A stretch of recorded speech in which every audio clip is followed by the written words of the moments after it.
একটি মহল তাদের নেতাকর্মীরা ধরা পড়েছে নকল ব্যালটের সিল বানাতে গিয়ে। বারবার আমি এক কথা বলছি, এই নির্বাচন সম্পর্কে আমাদেরকে সজাগ থাকতে হবে। নির্বাচন নিয়ে কিন্তু একটি মহল ষড়যন্ত্র শুরু করেছে। পত্রিকার পাতায় আমরা খবরে সেই খবর দেখেছি। বিভিন্নভাবে তাদের লোকজন বিভিন্ন মানুষকে গিয়ে বিভ্রান্ত করার চেষ্টা করছে। বিশেষ করে মা বোনদেরকে গিয়ে বিভিন্ন প্রতিশ্রুতি দিচ্ছে, যেই প্রতিশ্রুতিগুলা বায়বীয় প্রতিশ্রুতি। আমরা বিএনপি জনগণের সামনে সেই প্রতিশ্রুতি করতে চাই যে প্রতিশ্রুতি মানুষের পক্ষে বাস্তবায়ন করা সম্ভব।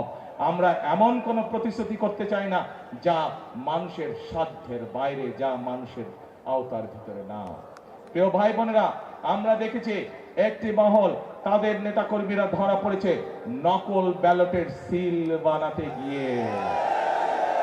কাজেই আজকে ঢাকা 10 সহ সকল গণতান্ত্রিকামী মানুষ এবং যারা চায়, সেই সকল গণতান্ত্রিকামী মানুষ যারা চাই এই দেশের মানুষের, এই দেশের ভাগ্যের পরিবর্তন করতে, আপনাদেরকে আজকে সতর্ক থাকতে হবে, সজাগ থাকতে হবে এইসব নকল সিল বানানো যারা বানায় তাদের বিরুদ্ধে।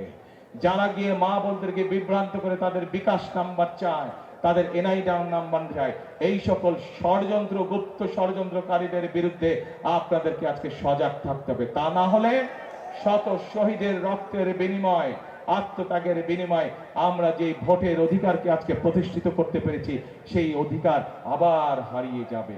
সেই অধিকারে আবার ষড়যন্ত্রের বেড়াজালে আটকে যাবে। কাজে আমরা যদি সতর্ক থাকি তাহলে বাংলাদেশকে কেউ আটকে রাখতে পারবে না। আমরা যদি সতর্ক থাকি বাংলাদেশের সেই গতি কেউ রোধ করতে পারবে না। বাংলাদেশের মানুষের ভাগ্যের পরিবর্তনের গতি কেউ রোধ করতে পারবে না।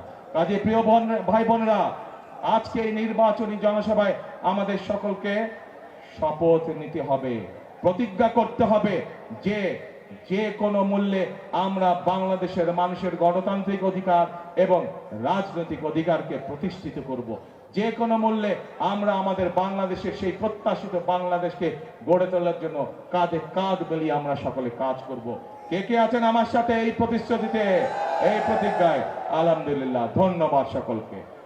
আমি এখন একটি কথা দৃঢ়ভাবে বিশ্বাস করি, যেই কথা শহীদ রাষ্ট্রপতি জিয়াউর রহমান বিশ্বাস করতেন। আমি একটি কথা মনে প্রাণে ধারণ করি, যেই কথাটি দেশনেত্রী খালেদা জিয়া মনে প্রাণে ধারণ করতেন। এই সেটি হচ্ছে, এই বাংলাদেশই হচ্ছে আমাদের প্রথম এবং শেষ ঠিকানা। দেশনেত্রী খালেদা জিয়া শত অত্যাচার, নির্যাতন, জুলুমের মুখেও এই দেশের মানুষকে রেখে উনি চলে যান নাই। ওনার সন্তান হিসাবে আমি জানি ওনাকে বিভিন্ন সময় প্রস্তাব দেওয়া হয়েছিল। সেই প্রস্তাবে বলা হয়েছিল, আপনি যদি দেশ ছেড়ে চলে যান তাহলে আপনাকে জেল জুলুমের শিকার হতে হবে না। কিন্তু উনি বলেছিলেন, এই দেশই আমার প্রথম, এই দেশই আমার শেষ ঠিকানা, এবং এই দেশের মানুষ হচ্ছে আমার পরিবার। উনি ওনার পরিবারকে রেখে যাননি।